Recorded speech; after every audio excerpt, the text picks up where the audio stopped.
I have a wife, and she has a dad, and he's really nice. And he's not dead like mine. And he got me this dad joke book, and since it's Father's Day, we're going to do some dad jokes. You guys ready?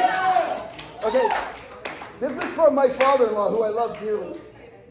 Okay, here we go. I got where's my readers? These are progressives, so they don't work in Mesa. Okay, what do you call a drummer without a girlfriend? What do you call a drummer without a girlfriend? Jacob. Homeless. Homeless. Did you know that spiders make excellent baseball players? Because they're good at catching flies. Why did Beethoven get rid of all of his chickens? Because all they ever talked about was bok, bok, bok. Right? Those are good jokes. What does a boulder listen to for music? Rock music. These are good, right? These are dad jokes. Here's one. Okay, there was a hunter, and on his way home from hunting, he stopped by the local butcher, and he said, "Give me a couple of steaks." And the butcher said, "We're out of steaks, Irvin, but we got hot dogs and chicken." He said, "Hot dogs and chicken? How can I tell my wife that I bagged that out in the woods with my gun?" And he's like, "She's not going to believe that I bagged hot dogs and chickens. And more than that, she'll revel in my fucking failure. You know how Penelope gets. She feeds on my ineptitude.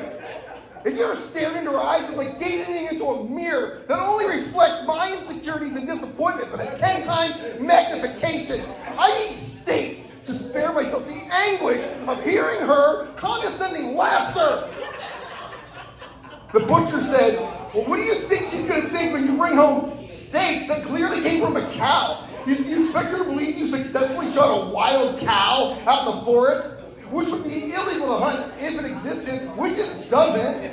And then you field dressed it by yourself, I might add, and hauled its 1,000-pound carcass through the woods and loaded it into your Subaru Crosstrek, brought it to me, and I was able to salvage exactly 2 perfect T-bone steaks and nothing else."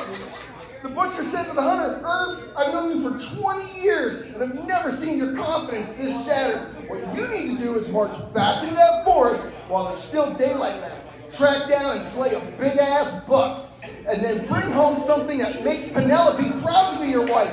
You can do it if you just believe in yourself, Irving. I believe in you. You can do this."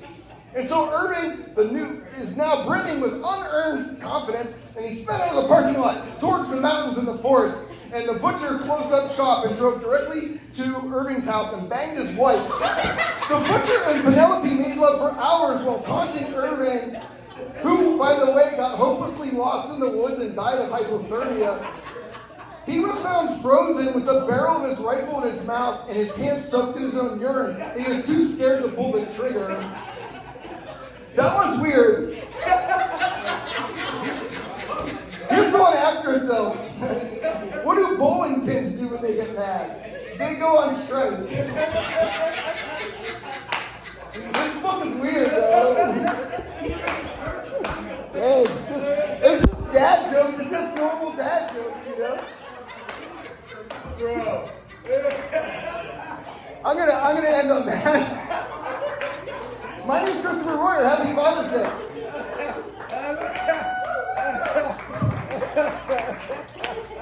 Thank you. You knew what you were doing. You knew what you were doing when you booked me. Thank you. One more time with Christopher Royer. I swear to God.